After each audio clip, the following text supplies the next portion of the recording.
wuxuu ka cararayaa nin tuug ah. wiil tabar yar ayaa helay maaskaro dahab ah oo sixir ah, taas oo siisay awood aan caadi ahayn kuna qasabtay inuu la dagaalamo geesiyaal kale si ay u badbaadiyaan magaalada. Madaba inta aan muuqaalka u guda gelin, waxaa si naxariis leh idinkaga codsanayaa in aad leegta isaartaan muuqaalkan, sidoo kale aad subscribe isartaan. maalin maalmaha ka mid ah, waardiyaasha magaaladan qadiimiga ah ee Shiinaha ayaa arkay cadow u soo socda. markaasay garaaceen durbaanada digniinta, taas oo uu maqlay Jihan oo ah hogaamiyaha geesiyaasha xirta maaskarada dahabka ah. ka hor dagaalka, Jihan wuxuu siiyey fursad ninkii cadowga ahaa ee Kunya. waxa uu u sheegay inuu dib u laabto, isagoo ku yiri waan ku cafin karaa adiga iyo ciidankaaga. laakiin Kunya wuu diiday, wuxuuna sheegay in ujeedadiisu tahay inuu helo seef awood badan. Jihan wuxuu ugu jawaabay in magaalada ay tahay meel qiimo badan oo aan la geli karin, balse Kunya wuxuu ku amray askartiisa inay weeraraan. markaas Jihan ayaa xirtay maaskarada wuxuuna isticmaalay awoodiisa. waxa uuna hawada ku qabtay laba ka mid ah cadowgiisa, waxa uuna ku tuuray dhulka. markaas geesiyaashii kale ee maaskarada dahabka watay ayaa soo baxay. Jihan ayaa amray Zhu wuxuu isu bedelay kadibna ma si uu u qabto mid ka mid ah cadowga. Jihanna seef ayuu ku dagaalamay, halka Eesab uusan ku dhuftay cadowgiisa. markii cadow badan u soo dhawaadeen, Lili waxay adeegsatay qaansadeeda, halka Suma uu ku bado sixir ah ku tuuray si ay uga hortagaan. inta badan askartii markay iska dhiciyeen, Kunya wuxuu qaaday taalo yar oo uu ku akhriyay sixir, taas oo isu bedeshay xayawaano kale ah dameer iyo mas. sidoo kale wuxuu diray shabeel leh baalal si uu u caawiyo. shabeelkii ayaa Lili ku xiray, khatar ayayna gashay. si uu gabadhiisa u badbaadiyo, Jihan ayaa ka hortagay shabeelka, laakiin waxaa ka mashquuliyey oo ku dul dhacay bahalkii kale. Lili waxay kaga toogatay falaadh wejiga xayawaanka si uu uga boodo aabaheed. inkasta oo dhaawac uu gaaray, Jihan wuxuu geesiyaasha kale ku amray inay dagaalka sii wadaan. Zhu wuxuu isu rogay mas oo afka bahalka qabsaday. Zumana kubadihiisa ayuu ku dhuftay, Eesabna uusan ayuu madaxa kaga dhacay. ugu dambeyntii, Lili ayaa si halis ah ku dishay. Jihanna wuxuu isticmaalay awoodiisa si uu hawada ugu qaado bahalka oo uu kor uga soo tuuro. markii uu dhulka ku dhacay, bahalkii wuxuu isu bedelay taalo mar kale. Jihanna wuu dhacay oo wuu awoodi waayay inuu istaago. Kunya markuu qoslay, Lili aad bay u xanaaqday oo falaar badan ayay ku riday, laakiin si fudud ayuu uga badbaaday, wuuna isaga tegay. intuu dhimanayay, Jihan wuxuu Lili ku amray inay raadsato qofka xiga ee xiran lahaa maaskarada dahabka, isagoo yidhi mustaqbalka dunidaada ayaa ku xiran. dhinaca kale ee Mareykanka, wiil yar oo la yiraahdo Charlie ayaa xilliga aroorta hore soo baxay, isagoo wax ka xaday dadka wadooyinka. Lili waxay maaskarkii aabaheed u qaaday boqorka magaalada, Yufu. boqorku wuxuu u sheegay inay sharaf u yeesho aabaheed oo ay raacdo jidka maaskaradu ay tusto, maadaama ay sidaas ku heli doonto geesiga loo baahan yahay. markii uu hadalkiisa dhameeyey, albaab sixir ah ayaa ka hor furmay, wuxuuna Lili geeyey dhinaca kale ee dunida. halkaas ayay ka bilaabaysaa raadinta qofka cusub ee xiranaya maaskarada. isla waqtigaas, Charlie waxaa qabtay Turman, waardiyaha nin dambiile ah oo la yiraahdo Rizo, kaas oo ku amray inuu bixiyo lacagtii damiinka ee lagu sii daayay. Charlie wuu diiday inuu bixiyo lacagta. markaas Rizo ayaa ku hanjabay, isagoo ku yiri haddii aadan lacag keenin, labada lugood baan kaa jebinayaa. kadibna wuxuu ka tuuray gaariga, isagoon ogeyn in wiilka yar uu ka xaday kabaha. markii uu ogaaday, Turman ayaa bilaabay inuu daba ordo Charlie, halka Lili ay sii wadato raadinta qofka cusub ee xiranaya maaskarada. Lili oo meel fog ka eegaysa waxay aragtay Charlie oo galay wado cidhiidhi ah. markay maaskaradii ku jeedisay, isla markiiba way iftiimisay. inkastoo ay niyad jabtay markii ay aragtay inuu yahay tuug, Lili haddana waxay go'aansatay inay u qaado boqorka Yufu, waxayna ka badbaadisay in la qabto iyadoo ku jiiday albaabka sixirka. markii ay dhinaca kale yimaadeen, Charlie waxaa la kulmay caruur ku kaftamaya oo leh inuu si xun u uraayo. Lili oo gaari jiidaya ayaa Charlie gudaha magaalada geysay, waxayna tustay furaha albaabka, iyadoo sharaxday in hadda ay joogaan qaaradda Aasiya 4,000 oo sano ka hor. kadib markay fuuleen wadadii rajadeeda, Lili waxay Charlie u qaaday boqorka Yufu. boqorku aad buu ugu farxay inuu arko, wuxuuna ku sheegay in magaalada loo baahan yahay in lagu ilaaliyo seefta awooda badan. haddii Kunya seefta uu helayo, wuxuu awoodi doonaa inuu isafro meel walba iyo xilli kasta, taas oo khatar ku ah dunida oo dhan. Charlie maqaamka weyn ee loo sheegay ayuu dareemay, balse wuxuu weydiiyey faa'iidooyinka mushahar iyo waxyaabo kale. Yufu wuxuu ku jawaabay inuusan waxba ka ogeyn. markuu maqlay inuusan lacag helayn, Charlie wuxuu ka baxay magaalada isagoo doonaya inuu iska tago. intuu albaab kale raadinayay, wuxuu dukaan ka xaday khudaar, laakiin Zulix ayaa dib u soo celiyey, wuxuuna uga digay inuusan mar kale sidaas samayn. Zulix iyo Eesab labaduba waxay isku dayeen inay qanciyaan, iyagoo ku yiri dunida badbaadinteeda adiga ayay ku baahan tahay. laakiin Charlie weli wuu diidan yahay, wuxuuna isku tuuray doon, balse Zuma ayaa soo qabtay oo ku soo celiyey buundada. Zhu wuxuu u dhiibay maaskarada, laakiin Charlie wuxuu yiri maxaan ugu baahanahay maaskaro dahab lagu rinjiyey. markaas Eesab ayaa saxay oo yiri kuwani waa dahab dhab ah, mana ahan rinji. markuu ogaaday inay yihiin dahab run ah, Charlie isla markiiba wuxuu bedelay fikirkiisa, wuxuuna yiri ha waan caawin doonaa. laakiin Lili waxay ku tiri waan garanayaa waxa aad damacsan tahay, waana kula socon doonaa. iyadoo aan ogeyn, Charlie wuxuu xaday furihii albaabka sixirka. hadda geesiyaasha maaskarada dahabka ah waxay heleen xubin cusub, waxayna u tageen heleen hooyada Eesab iyo cunto kariyaha kooxda. waxay Charlie siisay cunto basbaas leh. kadib qadadaas la yaabka leh, dhammaan geesiyaashu way seexdeen. Lili waxay soo ururisay dhammaan maaskaradii, waxayna gelisay sanduuq sixir ah si habeenkii loo ilaaliyo. ka hor inta uusan seexan, Charlie wuxuu weydiiyey Kunya. Eesab ayaa u sharaxay in Yufu uu sameeyey albaabadan sixirka si uu dad caqli badan u keeno waqtiyo kale si magaalada qiimaha leh loo qurxiyo. Kunya ayaa sidaas ku soo galay wuxuuna isku dayayaa inuu seefta awooda badan xado si uu u galo geedka nolosha uguna safro adduunyo kala duwan kuna qabsado dhammaan ilbaxnimada. Sheekada kadib Charlie wuu seexday isagoo filanaya inuu mar kasta soo toosi karo, laakiin Lily ayaa ka soo toosiyey aroortii hore si uu tababarkiisa u bilaabo. Inkastoo Charlie uu doonayay inuu barto dagaalka, Lily waxay ku tiri marka hore waa inaad fahantaa sababta lagu siiyey maaskarada, waxayna isku dayday inay barto sida fikir loo samaysto. Laakiin casharkii waa la joojiyey markii Kunya mar kale uu soo weeraray magaalada. Markaas ayay ku qasbanaadeen inay isla markiiba dagaal galaan. Kunya wuxuu keenay dibi sixir ah oo weynkaas oo ku dhacay albaabka magaalada. Geesiyaashii maaskarada dahabka ayaa yimid si ay u difaacaan. Lily waxay fuushay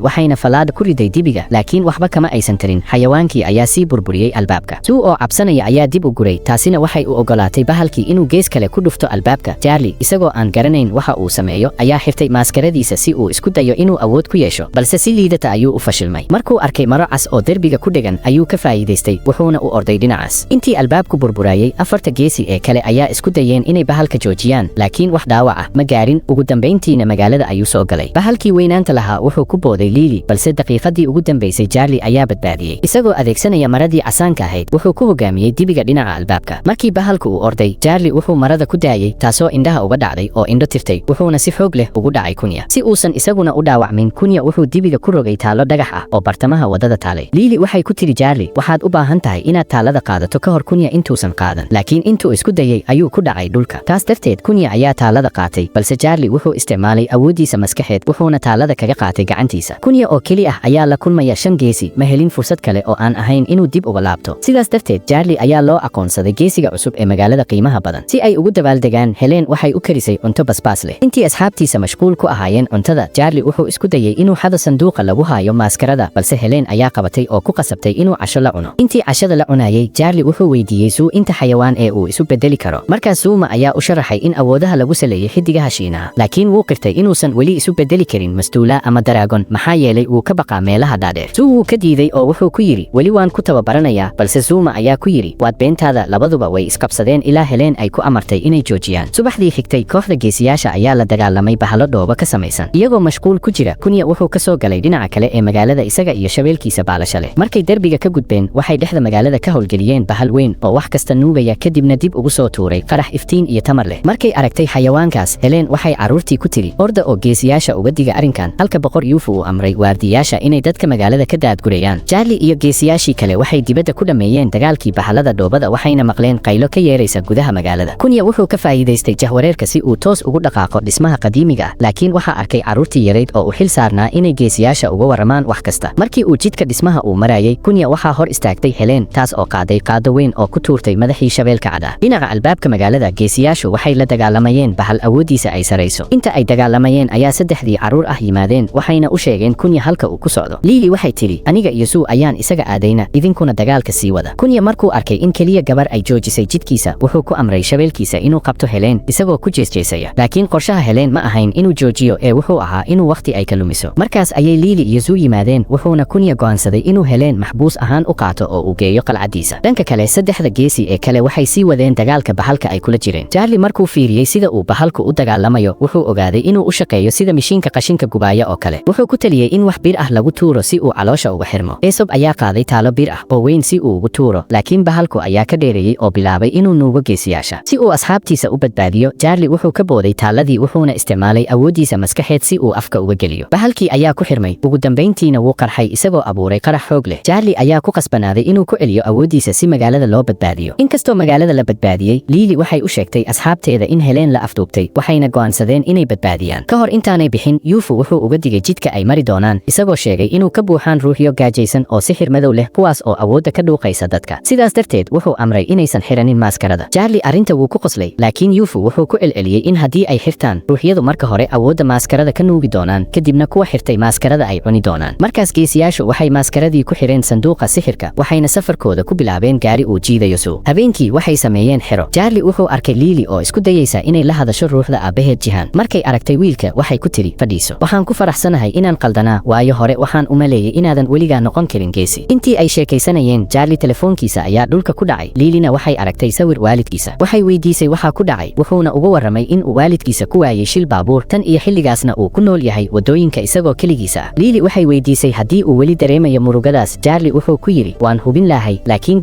geesiyaashan waxaan u jeclahay sidii qoyskayga oo kale. Subaxdii dambe safarkii ayay sii wadeen ilaa ay gaareen buuraha uu ka buuxo ruuxyadii gaajaysnaa. Ka hor intaanay gudaha u gelin, Lily waxay ka qaaday mid walba maaskaradiisa oo sanduuqa ayay ku riday iyadoo Aesop ku qasabtay inuu gaariga ka sii qaado lugtiisa. Markay gudaha galeen waxay maqleen qaylo iyo cabasho. Markay u dhowaatay waxay arkeen ciidankii Kunya oo bililiqaysanaya tuulo beeraley ah iyagoo cuntada ka dhacaya dadka saboolka ah. Zuma wuxuu soo jeediyey inay isticmaalaan maaskarada si ay dagaalka ugu guulaystaan, laakiin Lily way diiday iyadoo ku tiri ruuxyada way dareemi doonaan waxaana lumin doonaa hadafkeena ugu weynaa. Si kastaba ha ahaatee, geesiyaashu waxay go'aansadeen inay dagaalamaan xitaa iyagoon hub wadanin, waxayna gudaha u galeen si ay u caawiyaan dadka. Kaliya Charlie ayaa laga reebay oo Lily ku amartay inuusan gaariga ka soo bixin. Xitaa iyagoo hub la'aan ah, geesiyaashu waxay garaaceen inta ugu badan askartii. Ugu dambeyntiina cadowgu dib ayuu uga cararay. Si uu uga joojiyo inay baxsadaan, Aesop ayaa u orday isagoo daba socda gaadhiga, kaas oo si degdeg ah ugu socday dhinaca Zuma. Si uu u badbaadiyo saaxiibkiis in aan lagu jiirin, Aesop ayaa gacanta ku qabtay taayirka gaadhiga, wuxuuna istaagay dhowr sentimitir ka hor intuusan Zuma gaarin. Laakiin taasi waxay keentay in isaga iyo Zuma labadaba la qabto. Dusha sare ee guri, Lee ayaa yimid si uu u badbaadiyo gabar, wuxuuna la dagaalamay askari inkastoo hub uusan wadan. Si kastaba ha ahaatee, wuu ku guulaystay inuu askariga dhulka dhigo. Si kastaba, geesiyaasha ayaa aad uga yaraaday cadowgooda. Ugu dambayna Lee waa la hareereeyay. Gudaha gaadhiga, Charlie wuxuu ku sii jeeday inuu ku laabto Mareykanka isagoo wata sanduuqa. Markuu arkay Lee oo ay ciidamadu hareereeyeen, wuxuu go'aansaday inuu xirto maaskaro oo uu isticmaalo awoodihiisa si uu u badbaadiyo asxaabtiisa. Taasina waxay keentay in ruuxyada gaajaysan ay soo toosaan. Hase yeeshee, Charlie wuxuu keligiis ka adkaaday dhammaan askartii, wuxuuna badbaadiyey tuulada iyo saaxiibadiisa. Inkastoo ay u hambalyeeyeen, Lee ayaa la murmay Charlie sababtoo ah maaskarada uu xirtay iyo sababta uu sanduuqa u watay. Intii uu wiilku jawaab ka bixin lahaa, jinniyadii ayaa soo muuqday oo bilaabay inay soo bursadaan, taasoo ku qasabtay geesiyaasha inay ku cararaan keynta. Intii ay jidka ku jireen, Aesop ayaa ku dhacay dhagax waxaana rogmaday maaskaradii. Sidaas darteed waa inuu dib ugu noqdaa si uu gacantiisa ugu soo qaato sanduuqa. Taasi waxay keentay in jinniyadu ay qabtaan Aesop. Charlina wuxuu ku khasaaray inuu isticmaalo awoodihiisa si uu isaga u badbaadiyo, laakiin ma uusan awoodin inuu sanduuqa badbaadiyo. Markay ku dul socdeen daruuraha, kooxdu waxay raaceen doon yar oo ay gacanta ku wadeen iyaga oo aan ogeyn in Kunya uu kor ka eegayo wax walba. Kadib markii ay tageen, Kunya ayaa qaaday sanduuqii maaskarada oo ku laabtay qalcadiisa. Intii ay geesiyaashu maraayeen daruuraha, waxay ku dhawaadeen inay ku dhacaan duufaan, laakiin nasiib wanaag way ka badbaadeen. Si kastaba, mar kale ayay la kulmeen duufaan weyn, waxayna ku dadaaleen si xoog badan ilaa ay ka soo baxeen. Ugu dambeyntii waxay ku laabteen daruuraha dhexdooda oo waxay gaareen qalcadii Kunya ee dhinaca kale. Markay doonta ka soo degeen, waxay arkeen Helen. Leena wuxuu uga digay inay dabin ay tahay midaan, laakiin Charlie wuu iska dhegaystay oo wuxuu u dhaqaaqay si uu u badbaadiyo asxaabtiisa. Asxaabtiisuna way raaceen. Ugu dambayna waxaa hareereeyeen ciidanka Kunya. Markuu ku kaftamayay inaysan maaskarada wadanin, Kunya wuxuu kooxda ku yiri waa doqon, wuxuuna ku daray inayna ogeyn inuu kooxdooda ku dhex jiro khiyaanoole. Lee ayaa yaabay oo weydiiyey waxa uu la jeedo. Kunya wuxuu ku yiri waxaad si toos ah uga maqlaysaan Charlie. Charlie wuxuu qirtay in markii hore damac iyo xoolo uu ku kaxaystay, laakiin hadda uu fahmay in saaxiibadiis ay ka muhiimsan yihiin xoolaha iyo lacagta intaba. Lee markuu taas maqlay, wuxuu soo xusuustay in Charlie uu sanduuqa watay markii ay beeraha joogeen. Markaas ayuu ku eedeeyey inuu doonayay inuu maaskarada oo dhan xado. Intii Charlie isku dayayay inuu u sharxo arrinta, Kunya wuxuu ku amray ciidankiisa in la weeraro. Charlie oo ah kaliya kan maaskarada xiran wuu dagaalamay, laakiin cadowgu aad buu uga badnaa. Sidaas darteed keligiis ma awoodin inuu sameeyo. Markaas ayuu go'aansaday inuu iska daayo howlgalka. Wuxuu isticmaalay furihii si uu albaab u furo oo dib ugu noqdo waqtigiisii. Aesopna wuu raacay si uu u qanciyo inuu sii wado dagaalka. Albaabka markuu ka soo baxay, Charlie wuxuu tegay xafiiskii hore ee waalidkiisa. Halkaas ayuu maaskaradii sanduuq ku riday oo sariirta ku jiiftay, isagoo aan ogeyn in Rizzo kursi gadaashiisa uu fadhiyo. Markuu codka maafiyada maqlay, Charlie wuu isku dayay inuu cararo, balse Turman ayaa qabtay oo bilaabay inuu goobta ka raadiyo wax qiimo leh. Intii uu baarayay, wuxuu helay maaskaradii dahabka ahayd kadibna siiyey Rizzo, kaasoo dhabarka Charlie cagta saaray. Waqtigaas Aesop ayaa soo muuqday. Rizzo wuxuu isku dayay inuu la dagaalamo, laakiin Meman ayaa hal darbaaxo ku dhuftay oo miyir beeliyey. Turman markuu arkay xoogga ninkan, wuu ka cararay. Charlie aad ayuu ugu farxay markuu saaxiibkiisa arkay, wuxuuna dib u go'aansaday inuu howlgalka sii wado oo dib ugu noqdo Shiinaha. Qalcadii Kunya, geesiyaashii maaskarada dahabka ayaa ku dhawaa in dab lagu gubo, balse Charlie ayaa yimid oo badbaadiyey. Si kastaba, Kunya horay ayuu magaalada ugu baxay. Markaas geesiyaashu waa inay degdeg u socdaan si ay u hor istaagaan. Iyagoo ordaya, waxay la dagaalameen ciidamadii Kunya, halka Charlie uu dib ugu soo celinayo maaskaradii milkiilayaashii dhabta ahaa. Awoodooda markay heleen, way ka adkaadeen cadowgii oo qalcadda way ka baxsadeen, balse Kunya hore ayuu uga sii socday. Iyagoo og inay waqti ku gaari karin, waxay isku dayeen inay qanciyaan Suu inuu isu bedelo daraagoon si uu uga caawiyo. Magaalada gudaheeda, Kunya wuxuu derbiga ka sii daayay dugaag dhoobo ah oo uu abuuray, wuxuuna u duulay Yufu. Qalcadda dhexdeeda, Charlie wuxuu Suu ku yiri inuusan weligiis cabsida fashilka ku noolaan karin. Wuxuu ku dhiirigeliyey inuu ka adkaado cabsidiisa. Suuna wuxuu isu bedelay nooc yar oo noole ah oo duulaya kuna socda magaalada qiimaha badan. Bartamaha magaalada, carruurtii waxay bilaabay inay eryaan abeesooyinka Kunya iyo makhluuqa dhoobo ka samaysan. Iyagoo ka cararaya, waxay fuuleen gaari waxayna dhex mareen magaalada, balse waxay galeen shil oo waxaa hareereeyay mid ka mid ah xayawaanada. Markaas ayaa geesiyaashii soo gaareen. Suuna wuxuu qaaday abeesadii oo cirka u qaaday kadibna meel kale ku sii sii daayay. Dhulka hoostiisa afarta geesi ee kale waxay dagaal kula galeen ciidankii dhoobada ahaa waxayna si fudud u jabiyeen dhammaan. Dhinaca dhismaha Kunya wuxuu ku xiray Yuufu silsilado wuxuuna u dhaqaaqay albaabka si uu u helo seeftii awooda badnayd. Markaas ayay geesiyaashu yimaadeen iyagoo isku dayaya inay ka leexiyaan albaabka balse hadda wuxuu helay awood badan oo uu si sahlan ugu adkaado shanta geesi. Isagoo isticmaalaya awoodda seefta wuxuu ka qaaday maaskaradii geesiyaasha dahabka. Isagoo isleh waa guulaysatay Kunya wuxuu ku amray Charlie inuu ururiyo maaskarada oo dhan wuxuuna bilaabay hadal dheer oo taariikh ku saabsan isagoo aan ogeyn in Charlie uu weli hayo maskarada. Charlie oo isticmaalaya awooddiisa maskaxda wuxuu ka dhigay Kunya mid aan waxba qaban karin halka Aesop iyo Zuma ay qabteen oo ay hakiyeen. Markaas wiilka ayaa qaatay seefta wuxuuna yiri Kunya wuxuu ka shalaayi doonaa wixii uu sameeyay. Wuxuu seefta u adeegsaday inuu ku furo albaab kale wuxuuna adeegsaday awoodda maskaradiisa si uu Kunya ugu tuuro dunida kale. Hadda oo uu Kunya meesha ka baxay Charlie wuxuu seeftii dib ugu celiyay boqorka Yuufu kaasoo u mahad celiyay dhammaan wuxuuna u caleemo saaray inay yihiin geesiyaashii ugu weynaa ee Shiinaha soo maray.